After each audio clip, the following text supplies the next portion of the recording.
Tere tulemast kuulama Arko Akadeemia podcasti Kinnisvaraturg ja läbi ostja silmade on tänane teema meil. Ja minu nimi on Elari Tamme, ma olen Arko Vara kinnisvarabüroo partner ja tegevjuht. Ja minuga on täna meie frantsiiside Arko Vara City partner Tarmo Laur ja Arko Vara Plus partner Alo Ergma. Tere! Räägime siis nendest ostjatest. Ostjatel on hetkel kinnisvaraostjatel on päris nagu keeruline aeg ja kuna objektide valik on langenud ja hinnad on tõusnud. Ja ma pean ütlema, et isegi see nädal veel oli minuga mitu sellist, vähemalt 2 kohtumist ostjaga, kes siis tegelikult pahandasid pisut isegi mu peale, et Elari, et lõpeta nende hindade tõstmine. Ja ma siis püüdsin nagu seletada, et tegelikult selle hinnadünaamika paneb paika ikkagi turg, nõudluse ja pakkumise suhe. Ja siin ei ole nagu minul mitte midagi teha, aga milline on siis teie kogemus nende ostjatega turul? Tarmo, mis hääled kostuvad, kas maaklerite või enda kogemuses, et mida need ostjad siis tegelikult, mille üle nad pahandavad või mis see seis on ostjatega? Noh, on erinevaid olukordi, aga üldiselt jah, praegu turg ostjat väga ei toeta, et tuleb arvestada sellega, tingimustega, mida müüja on seadnud. Olen objektist muidugi, et ega väga üle, kui on ikkagi väga üle turuhinna, siis ikkagi objekt seisab, et päris nii ka ei ole. Et kõik ei lähe ka ära niimoodi. Ja, just. Aga hea asi läheb kohe. Okei. Alo, mis sinu kogemused praegu ütlevad? Jaa, no eks ta niimoodi on, et õige märkus, et kuigi kiusatus on suur, kõik teavad, et hinnad justkui on nagu läbi lae ja kohati ongi. Et kui sa küsid ikkagi täiesti ebamõistlikku hinda, siis turg hääletab nii-öelda nagu jalgadega või ütleme kätega, et ei vali seda sinu numbrit ja ei helista ja üsna ruttu sa saad aru sellest, et tegelikult, et oi, aga meil on ju väga aktiivne turg, et aga miks minu objekt siis ei liigu? Siis ilmselgelt lugu ongi selles hinnas või ütleme nii, et ebarealistlikes nagu ootustes. Aga muidu ostjatega on praegu see lugu, et valik on suhteliselt kehva. Kõik, mis vähegi võiks olla sellise hinna kvaliteedi suhtelt paigas, liigub väga ruttu ära. Et oodata ei saa. Just. Ma olengi lihtsalt tähele pannud, et teatud sektorites on vist eriti suurem puudujääk, et kui näiteks, ma ei tea, mitte sektorites, aga teatud valikus, ütleme siis näiteks, ma ei tea, maakondades öeldakse, et eramaju ei ole saada, eriti sellises mõistlikus hinnaklassis, kui on siis, kas on siis väga kehvas seisukorras ja väga kõrge hind või siis on väga heas seisukorras ja väga kõrge hind, et eks ole, et seda sükest nagu keskmist või seda kätte saadavat, selle valik kipub olema nagu kehva. No majade hinnad minu meelest tõusid nüüd sügisel nagu järgi, et ütleme, kui mingi pool aastat tagasi vaatasime, et ainult korterid on tõusnud, siis nüüd on ikkagi väga tugevalt majad järgi tulnud ja ei ole saada. Alo, sa oled Nõmmel tegutsenud päris pikalt ka, et milline see valik Nõmmel täna eramutega on? No ega nüüd ütleme niimoodi, et priisata ei ole ja tegelikult küsitaksegi väga head või kõrget hinda, eks ole. Sõltub, kust otsast vaadata, kelle poolt seda asja nii-öelda nagu vaadata. Ega see Nõmmel see, ütleme, eramute valik ei ole kunagi väga suur olnud. Ja praegusel hetkel on ta nagu kuidagi eriti ahtake, sest kõik, mis vähegi on olnud, ütleme siis okei, ehk siis hinnakvaliteedi suhe paigas, siis need on lihtsalt nagu ära nihkunud juba. Ja pigem ongi nagu see, et see nihkub see, kuna valik, ütleme, Nõmmel ja linna sees on suht ahtake, siis ta hakkab nihkuma linnast välja pigem. Ja mis on loogiline ka, eks ole, hinnad ka nii-öelda Tallinnast veidi väljapool on mõnevõrra soodsamad, ütleme niimoodi, et sa saad sama hinna eest, sa Tallinnas maja ei saa. Eks on näha, et need asjad nii-öelda nihkuvad natuke linnast välja, eriti sõltuvalt nii-öelda ostujõust. Kinnisvara hinna üle rääkides, et kas see tõuseb veel või ei tõuse, suures osas ju meie majandus sõltub ka sellest, mis üldse maailmas toimub ja meie lähiriikides, et see on liiga ilmselge, et sellest üldse rääkida, aga kui vaadata seda, et pakkumiste arv on langenud, pigem hinnasurve sunnib inimesi otsima nagu kättesaadavat või niisugust taskukohast kinnisvara Tallinnast väljapoole, siis kuidagi see loogika ütleb, et hindadel on jätkuvat surve hinnatõusule. Absoluutselt. Et praegu küll ei näeks, et siin olukord peaks muutuma. Kõik need rahatrükid, asjad mõjutavad seda samamoodi meie edukas IT-sektor, kes ostab küll nii-öelda kallimat vara, aga lõppkokkuvõttes mõjutab see ka nagu nii-öelda seda madalamat otsa, ja paljude inflatsioonihirm on sundinud ka oma investeeringuid kusagil ära paigutama, et kinnisvara on selleks hea koht ja eks see annab turul tunda, 16% oli hinnatõus siin aastaga Tallinna korterites, et Alo, näed sa, et siin järgmise aasta, kui me räägime aasta pärast, et ütleme, et oli jälle 16 või tegelikult see hinnatõus praegu kusagil ikkagi jääb ka kinni, et puhtalt ostujõu taha? No eks see on kõik ennustamise asi, eks.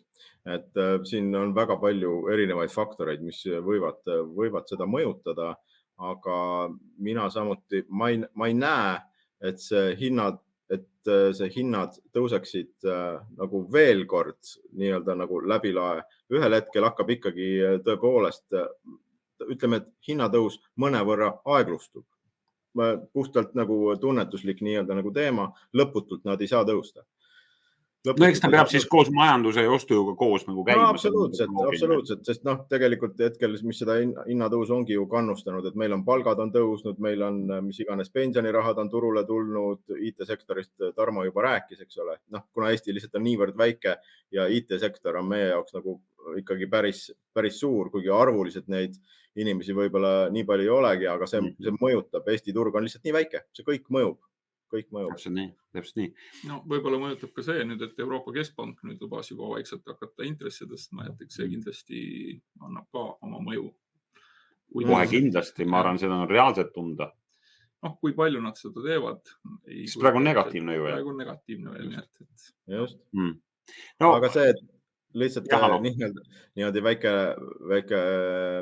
ütleme, et inimestel raha on ja seda on tegelikult, ostjaid on hästi palju. Ja mida ma olen ise viimasel ajal märganud, et tullakse, ütleme nii, et see võib-olla ei käi pigem nagu korterite kohta, võib-olla kohati ka korterite kohta, aga kui me räägime näiteks maast ja maatükkide, kruntide, mis iganes kinnistute ostust, siis tihtipeale on asi jõudnud veidi sinna poole, et tehakse pimepakkumisi. Ei olda kohalgi käinud, tulevad kõned, tulevad meilid, nii okei, kas see on soo või see ei ole soo? Ei ole soo, hea küll, teen teile pakkumise X ja lähme homme tehingusse. Et väga palju raha otsib kohta, kuhu minna ja just nagu mingisuguses tulevikuperspektiivis. Need ei ole reeglina mingid elamumaad. Pigem on see maatulundus, mingid sellised mitte otseselt koheselt nii-öelda ehitamist võimaldavad maad, aga on olnud korduvaid kogemusi, et muidugi need pakkumised reeglina on lati alt läbi. Loodetakse selle peale, et äkki kellelgi on väga kiire ja siis müüaksegi kohe ära. No eks ostja, kui täna inflatsioonihirmus inimesed otsivad tegelikult nagu just seda alternatiivset investeeringut, siis loomulikult kinnisvara on esimene, mida vähemalt tunda on või käega katsuda. Et siis on selge, et mul tuleb ka meelde üks kõne ühelt tuttavalt, kes ütles, et ma ostaksin praegu maad, mul on, ma ei tea, minu meelest nimetas 5000 eurot. Ma tahaks kas või ükskõik millist väikest tükki.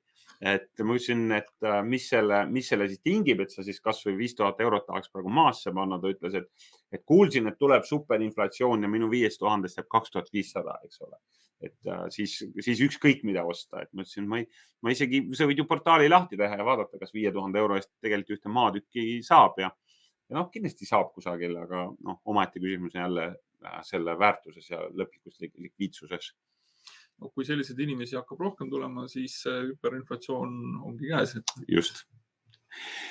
No siis me jõuame tegelikult sinna, et mis on meediast ka läbi käinud, see sama noorte ostujõu langus, et kuna siis hinnad tõusevad, siis noored, kes täna siis ülikoolidest väljuvad ja tööturule saabuvad, tahavad ka osta kinnisvara ja millegipärast kumab läbi just see, et aga nad ei saa enam kesklinna osta. Et mis selle taga võib olla või et kas me tõesti oleme kuidagi nagu kas kesklinn või Tallinna südalinn või Tartu südalinn või kesklinn on olnud nagu siis alahinnatud ja täna järsku on kõik leidnud, et tahaks seal elada ja nüüd tegelikult on hinnad ju tõusnud ja näe, noored ei saagi enam osta kesklinna kortereid. Kostub kuidagi nagu kummastav. No jah, võikski jälle küsida, et aga miks peaks noor inimene alustama kesklinnast? No aga tal on töökoht siin ja melu on siin ja sõbrad on siin ja pidu on siin. jah, eks ma arvan, et kõik tahaksid väga palju toredaid asju, aga võib-olla tasuks alustada ikkagi reaalsetest võimalustest ja ma arvan, et midagi hullu ei ole, et meil infrastruktuur ka siin vaikselt paraneb kogu aeg. Et kui ei saa kesklinna, siis saab äärelinna, kui ei tule äärelinnast välja, siis võib vaadata natukene linnast välja. Et tegelikult nüüd päris nii ei ole, et üldse midagi osta ei ole, et tuleb lihtsalt vaadata siis natukene oma võimaluste piires. Et midagi hullu me siin antud hetkel ikkagi ei näe veel. No ma kujutan ette, et see, kes seda ütleb, oligi, et no näiteks vaatas aasta-kaks tagasi, vaatas siin, ma ei tea, Jaakobi tänaval vaatas kortereid, eks ole, et tundus, et täiesti käekatsutav, ostan seal 75 või 80 000 euros siukse väikese 20 ruuduse korteri, aga näed, tuleb välja, et see maksab nüüd näiteks 100 000 eurot. Ja see hind on juba näiteks kätte saanud. Midagi ei ole teha. Tõsi. Ja no, minu soovitus oleks täpselt samamoodi, et kesklinn, ma saan aru, te juba rõhutasite ka, et see on ju kõigi jaoks noore inimese unistus ja kõik ööklubid ja kõik on siin samas. Aga tegelikult on väga häid ja toredaid kohti ka siin Tallinna ümbruses. Ükskõik kuhu poole me vaatame, kas me liigume Saue suunas, me liigume Saku suunas, Kiili. Need kohad on täiesti adekvaatsed ja ma tegelikult nagu tunnen ka praegu, et juba hakkavad muutuma järjest nagu atraktiivsemaks. Müüakse krunte näiteks Vasalemmas. Esimesel pilgul võib-olla nagu ütleme sellist vanema generatsiooni inimestele seonduvad Rummu ja Vasalemma selliste hirmu ja selliste, kuidas nüüd öeldagi, vangla ikkagi kunagi oli seal ja nii ja naa. Aga nagu tegelikult kui sealt natuke lähemalt seda asja uurida, siis need kogukonnad on muutunud seal väga äärmiselt atraktiivseks. On väga häid, toredaid maju, on ehitatud, kõik on ilus, valgustus, asjad, rong, mis on väga oluline, sõidab Tallinna. Võtame kas või tuleviku perspektiivi arvestades, võtame kas või näiteks Turba, mis tundub hetkel täiesti kuskil võsas nii-öelda olevat. Just, absoluutselt. Aga seal ma ennustan ette, et mingil hetkel need korterid, majad, maad, mis seal on, nende väärtus tõuseb hoomatavalt, sest sealt on seal on hea infra, sa saad Tallinnas tööl käia, sul on olemas loodus, puhas loodus, kõik asi, mis tänapäeval läheb järjest rohkem hinda. Jah, ja sa võid endale suvile Haapsalu osta, sest Haapsalusse on ainult ju 50 kilomeetrit. Absoluutselt, see on peaaegu siin samas. Just. No selge on see, et vahemaade mõttes on ka elu nagu muutunud, et täna me oleme jõudnud sinna, kus kaugtöö on võimalik ja teine asi on see, kus siis ongi võimalik, ma ei tea, nagu minu enda näol, ma elan Haapsalus, töötan Tallinnas, et see vahemaa taju on nagu muutunud ja keegi on ka sellised kenasti öelnud, et tegelikult, kui me räägime nagu elukvaliteedist, siis sa saad osta selle sama rahast ikkagi võib-olla tunduvad parema elukvaliteedi kusagil nagu eemal, aga sa pead arvestama paraku just selle transpordiga, transpordikuluga. Ehk seal on siis nagu, eks seal on see miinust ka, seda ajakulu ja kõike, aga see on natuke paratamatu, kui me sellisest arengust räägime. Selge, nii et noortele me soovitame seda, et tegelikult tuleb vaadata ka ümber linna ja tuleb vaadata loomulikult vastavat võimalusele, aga neid elukeskkondi ja seda head transat või head infrat areneb tegelikult igas suunas praegu Tallinna lähedal täpselt samamoodi. Hinnatõusust me pisut rääkisime. Kes need ostjad täna turul peamiselt on, et korraks sai nimetatud ka investoreid, kes siis võib-olla selle superinflatsiooni hirmus juba raha panevad kinnisvarasse või betooni, aga kuidagi nagu ikkagi on arvamus, et need koduostjad on täna rohkem kui investorid või milline on see subjektiivne teie enda kogemus või büroo kogemus? No kindlasti reaalselt loomulikult on ikkagi koduostjad põhiosas, et neid investoreid või selliseid, neid on kogu aeg olnud, et eks see nii-öelda üürikorteriteks ostmine on olnud, aga ma ei ütleks, et see viimasel ajal nagu suurem trend on, et pigem ongi võib-olla väiksemad erandid, et keegi, kes on mingi suurema investeeringu ostnud, seal ostab 5-6 korterit korraga, aga selliseid väikseid nii-öelda investoreid, kes üürikorteritest ostaks, ma isegi subjektiivselt ütleks, et võib-olla tundub isegi vähem olevat. No ja soomlased on turg kadunud või välismaalased, kes Jaa. ostsid mingi hetk ju ikkagi nagu märgatavalt. Jah, et põhiliselt on ikkagi koduostjad või siis ütleme nii, et nad on ju tegelikult ikkagi koduvahetajad, tavaliselt see ostja ka midagi müüb, kui ta just ei osta esimest eluaset, et selles mõttes on nagu ka, et kui tavaliselt vahetuses osas, ütleme, et olukord, kui ostja jaoks on praegu turg keeruline, siis müüja jaoks ei ole seda võrra lihtsam, et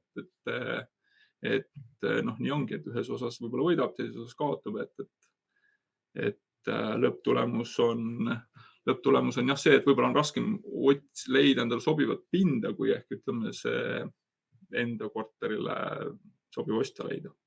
Alo, kas tänane investor leiab turult üldse sellist, kui me räägime nagu investor, kes ostab pikaajalist üüritootlust, on tal leida täna sellist objekti või peab ootama?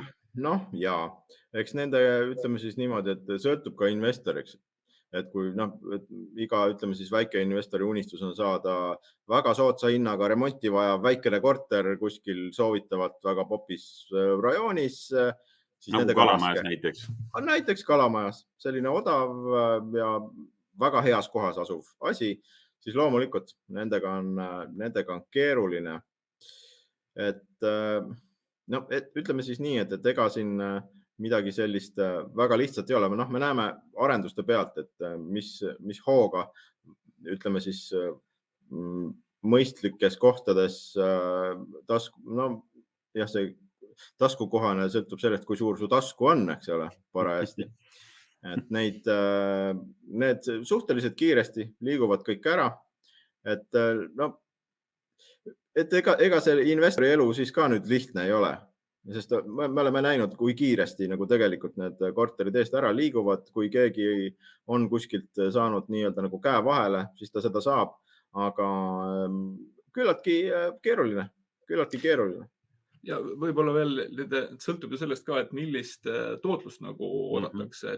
Oodatakse praegu 8 või 10% tootlust, siis seda on ikkagi turul praegu peaaegu keeruline leida, et ta jääb ikkagi sinna 4-5 kanti, võib-olla kusagil sinna kanti. Kes tahab suuremat tootlust, minu meelest soovitakse ärikinnisvara.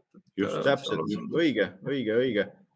Tahtsin just seda, võtsid sõnad suust, Tarmo, et tegelikult investorid, kes nagu pigem on, ütleme, sellised ei ole võib-olla väga kogenud või tea võib-olla nendest asjadest nii palju, püüavad alati leida seda elukondlikku, sest neil on see tunnetus olemas, nad teavad, mis see on.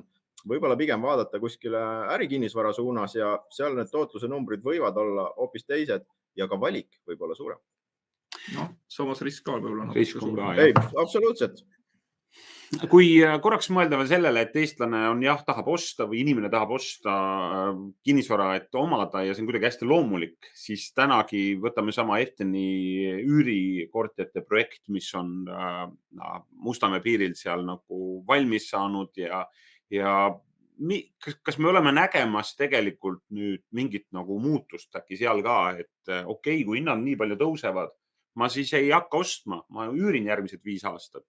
Et kas see trend võiks ka tegelikult kasvada, kui neid üürimaju tekib rohkem, et kui me ühel hetkel näeme ikkagi nagu kas või portaalides, et üüripakkumiste arv on seal, ma ei tea, 1500 korterit Tallinnas ja ole lahke, ela ja sul on kõik asjad sees ja sul on haldus ja hooldus ja see kõik on lahendatud, et äkki me näeme hoopis ka seda muutust, et need ostjad tegelikult suunduvad üüriturule. Kindlasti ka seda, eriti, mis ma ütleksin selliste Eftenite üldse suuremate üüripakkujate teema on selles, et nad suudavad pakkuda nagu üürniku jaoks ikkagi turvalisemat keskkonda, et sa üürid sinna korteri, sa tead, et sind sealt välja ei tõsteta, sul on seal oma kindel nii-öelda hinnatõusu poliitika et see ei ole, et sa võtad kellegi üürid korteris, sa ei tea, kas nüüd aasta pärast nüüd tuleb kellegi täditütar, on ju, tõstab su välja, paneb korteri müüki, on ju, või siis tõstab poole võrra hüüri, on ju, või noh, midagi sellist. Umbes keset õhtusööki tuleb maakler sisse, ütleb, et ma teen siin pilte, vabandust. Et selles mõttes see on ju nagu, sa ei saa üldse nagu pikaajaliselt, võib-olla kesklinna leiad, aga näiteks kui sa tahaksid perega Viimsis üürikorteris elada kuskil Ridalam boksis, on ju, paned lapsed sinna kooli, aga mingil hetkel omanik ütleb, kuulge sõbrad, et nüüd ma tahaksin selle ära müüa ja sinna ei pruugi saada sarnast elamist nagu uuesti üürida. Aga kui sa tead, et seal on suur investor, tema huvi on üürida pikaajaliselt, ta võib rahulikult, sa võid sealt elada nii palju, kui tahad. Et see on kindlasti üks pluss, mis on suuremate tegijate turule tulekul ja muudab võib-olla selle üürituru olemust. Ehk inimesed julgevad rohkem ja pikaajalisemalt üürida tänu sellele siis. Ja turvalisemalt. Ja teine asi ka võib-olla see, et siiani on nagu sellised eraüürileandjad nagu ikkagi see üürniku jaoks, üüripind on nagu selline kuidagi odav pind, et pannakse oma vana mööbel sinna, mis on üle jäänud ja nii edasi. Aga selles mõttes sellist kvaliteetset üüripinda on tegelikult vähe, kuigi turgu sellele, ma arvan, et oleks päris palju. Väga huvitav. Ma arvan, et see on tegelikult selline, kuidas nüüd öeldagi, on toimumas ja juba tegelikult juba toimub ka, on selline nii-öelda just mõtteviisi ja paradigma nii-öelda nagu muutus, et ütleme nooremad põlvkonnad mõtlevad hoopis teisiti kui vanemad, et ütleme siis, ma võin ka ennast juba selliseks väga keskealiseks inimeseks nimetada, et meie jaoks võib-olla on olnud, ütleme, see unistus ja et see on minu kodu ja see on minu oma, kui me vaatame mujal maailmas ringi, siis väga suur osa inimestest elavadki üürikorterites ja eluaeg elavad.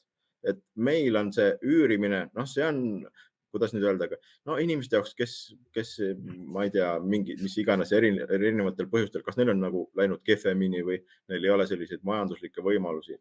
Et justkui see üür oleks mingi häbiasi. Tegelikult ei ole ja ma arvan, et seoses nende suurte üürimajade tulekuga ja ma arvan, et seal on seda arenguruumi meil kõvasti, eriti just nooremate inimeste juures, kes ei taha siduda ennast laenuga, kelle jaoks see laen justkui tundub nagu orjastav või kuidas seda nüüd väljendataksegi.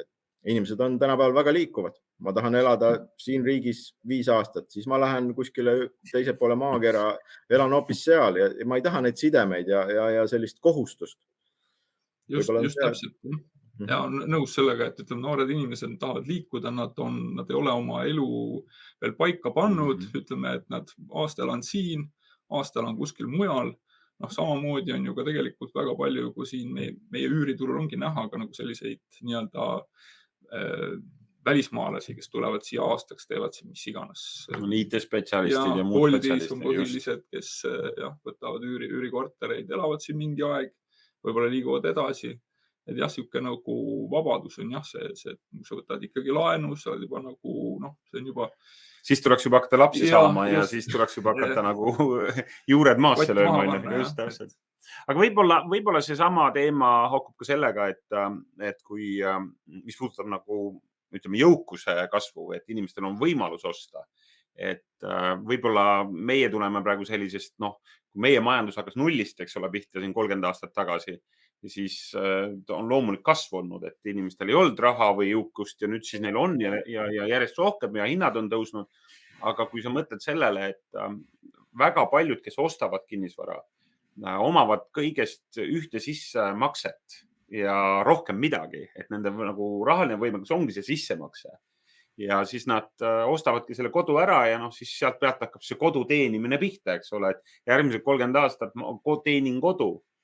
Aga võib-olla soovitus oleks ju noortele vastupidi, et võtke see üürikorter alguses, vaadake, et see oleks nagu taskukohane ja hakake nagu sealt nagu oma jõukust kasvatama. Et see annab nagu selle teise, et kui sa nüüd üürikodus elad ja saad osta korteri, mida välja üürida, siis sul tekib ka mingi võib-olla jõukuse kasvatamise võimalus.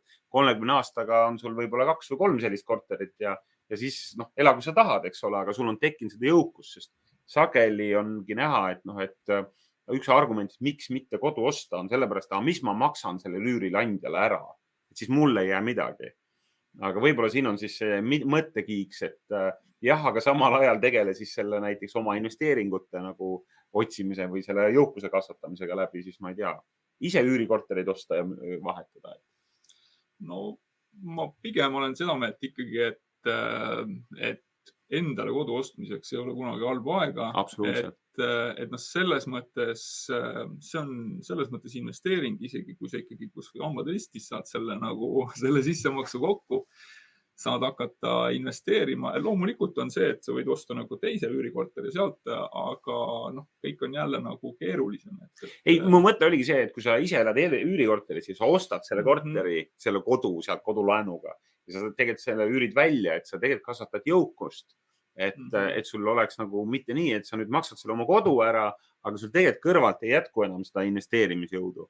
Et kui seda oleks ja Ameerika mandril soovitatakse väga sageli just noortel teha see otsus juba sellepärast, et tegelikult, kuna sa ei tea aega ette, sa ostad selle kodu, intressid muutuvad, sa paned ennast väga kiiresti raskuse alla, et nüüd on see võlakoorem peal ja nüüd sa pead hakkama saama hambad ristis, aga see soovitus on loomulikult väga subjektiivne, et ma ise arvan, et üürikodu on ka kodu, kui on sul strateegiline üürileandja, nii nagu Berliin suures osas kuulub fondidele, mis tähendab seda, et keegi ei tule sulle on öeldud, et õhtusöögi ajal laua taha ja ütleb, et kuule, ma teen siin pilte, et tahan portaali üles panna, et seda pulli lihtsalt ei ole.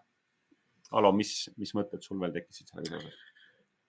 Jah, et selles mõttes, et ega siin neid lähenemisi on väga erinevaid ja mina väga soovitaks, kuigi ma ise võib-olla võiksin olla ka oluliselt aktiivsem selle investeerimise teema puhul, et noored üldiselt tänapäeval tegelikult on päris hästi kursis igasuguste erinevate võimalustega ja tean ka, et tutvusringkond on mul suur ja väga paljud on läinud ka seda teed, et ta ostabki omale esimese korteri, teeb selle korda või juhul, kui see vajab korda tegemist, üürib selle välja ja ise samal ajal on kuskil teises korteris, üürib ise ja nii nad kasvatavad ja kuna siis neid vahendeid kipub sealt üle jääma ja siis ütleme siis kuskil 5, 6, 7 aasta jooksul on sealt võimalik tegelikult täiesti kasvatada oma tulevast üüriportfeli. Ma teen praegu 2 inimest kohe, kes mul veel tuleb, kes tegelikult absoluutselt, et see on täiesti toimiv skeem ja pangad ja ütleme, et finantseerimisasutused toetavad igati sellist tegevust, et täiesti soovitan kõik hästi läbi mõelda ja asuda teele, seepärast, et iga teekond algab esimesest sammust. Nii lihtne see ongi. Kuulge, meie aeg on jube kiiresti läinud, aga veel mõni teema. Mida te soovitate ostjale, et arvestades seda, et oletame, et siis tõesti ostja tuleb, vaatab korteri üle ja ta teab tegelikult, et 5 minuti pärast tuleb juba järgmine huviline, et see otsustamise auk on päris kitsas, et mis see siis ostja tegema peab, et see protsess, et peab ikka ennem pangas ära käima?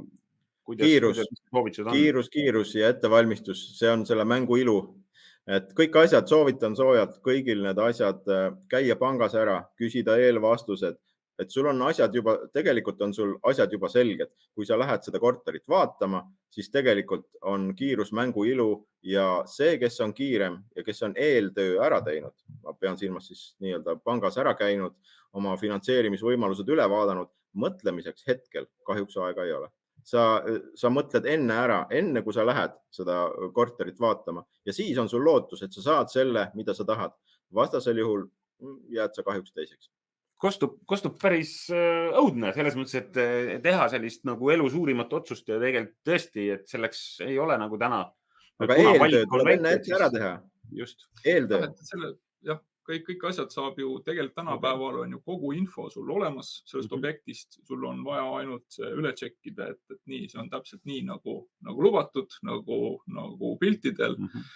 Ja võib-olla lisaks veel Alole jutule lihtsalt, et selliseid mõttetuid tingimisi võib-olla ei tasuks teha, et kui sa näed, et see asi on hea, siis üritada seal tingida, et siis sa võib-olla langed järjekorras viimaseks kohe selle ürituse tõttu, et või ka mingeid muid selliseid mõttetuid tingimisi lihtsalt või mingeid nüansse sinna juurde lisada, et proovida, et äkki õnnestub, et võid ilma jääda ja võid ilma saada. jääda, kui sa oled eeltöö ennem ära teinud, siis ja sa näed, et see küsitud hind vastab, on sulle taskukohane, on sulle sobiv ja sulle see korter väga meeldib ja siis sa lähed kohale, sa fikseerid ära selle olukorra. Jah, see on täpselt nii, nagu ma nägin, nagu mul on tunne, mul on olemas finantseerimine, siis pane asi lukku ja tee ära, sest muidu teeb seda keegi teine. Tuleb meelde üks naljapilt Facebookist, kus maakler oli näidanud just ostjale objekti ära ja ostja küsib siis selle peale, et kas on midagi kallimatel ka näidata. Jah, tulge homme uuesti tagasi seda sama vaatama, et nii, see on paraku turu olukord. Ehk siis võib-olla üks märksõna on kindlasti pidage nõu ka spetsialistiga, pidage nõu maakleritega, et suur osa maaklerid tegelikult on nõus sellist konsultatsiooni andma ja nii ka Alo ja Tarmo ja ka meie bürood, et on nõus just seda tarkust jagama, et mis selles protsessis oleks tark nüüd ära teha, et hakkan seal kortereid City's vaatama, kutsun pere kohale, näitan, et siin on meie unistuste kodu, hakkan helistama, vaatan, et enam pole, siis varsti enam pere ei tule arvuti ümber ja varsti ei lähe enam. Siis, et kuidas seda protsessi teha, et ma usun, et siin saavad meie maaklerid tegelikult olla nagu nõuks ja jõuks, eks ole. Ja ka panga valikul, et ka intresside küsimus. Siin on nii palju erisusi, kas palk laekub Eestisse, kas ta laekub eurodes, kas ta laekub välismaale, kas ta laekub mingis muus rahas, kas siin on tegemist alimentidega, kas siin on tegemist dividendidega. Et tegelikult on nagu neid asju, mida saab maakleris aidata nõustada väga palju ja läbi mõelda ja kuna meil on kontaktid pankadega ja siis see kiirus seal taga, et siis kindlasti ärge kuidagi avastage jalgratast, mis on tegelikult just ka maaklerite poolt juba nagu sisse tallatud rada ja selgeks tehtud. Eriti veel lisaksin just nagu, kui on tegemist nagu korteri vahetusega, et siis võib-olla alustada ikkagi kohe maakleriga rääkida see plaan läbi, kuidas protsess sujuvalt läbi viia nii, et enda korter saaks müüdud ja ei peaks vahepeal kuskil kuuse alla jääma. No üks on selge, et ostjad ühelt poolt on kiire, teiselt poolt arutult kiirustama ei pea. Erinevad ajad on ees ja samas kodu ostmiseks, nagu ka Tarmo lisas, et on alati õige aeg, kui on olemas nii tahe kui ka finantsid selleks. Nii et Alo, viimane sõna veel ostjatele, mida sa siis tahaksid välja öelda, võib-olla oma viimase kõige kuumema pakkumise või mis? Jaa, pakkumisi on erinevaid, aga näiteks võiksin öelda, et on päris hea aeg on maad osta. Maad ja metsamaad. Kui jälgite uudiseid, siis saate teada, et tegelikult on mitte ainult elukondlik kinnisvara, vaid ka muu on väga huvipakkuv ja tasub kõik need asjad läbi rääkida. Helistage, räägime läbi ja arutame, mis võiks olla teie jaoks kõige parem ja leiame alati lahendust. Suurepärane. See oli siis järjekordne Arko Akadeemia podcast. Täna me rääksime siis kinnisvaraturust läbi siis ostja vaatenurga ja minuga olid täna Tarmo Laur ja Arko Vara City siis frantsiisi partner ja pikaaegse kogemusega ka kinnisvaraturul juba. Palju aastaid tuleb? 26. 26 aastat ja siis teisel pool siis Alo Ergma, Arko Vara Plussi partner ja samuti juba päris tükk aega turul, nii et suur tänu teile, härrad, ja kui kuulajatel jäi siis küsimusi, siis Alo ja Tarmo ja mina oleme hea meelega teile abiks ja Arko Vara on teie teenistuses viimased 30 aastat ja ma südamest usun, et ka järgmised 30 aastat. Et aitäh kõigile. Aitüma, kõik head. Nägemist.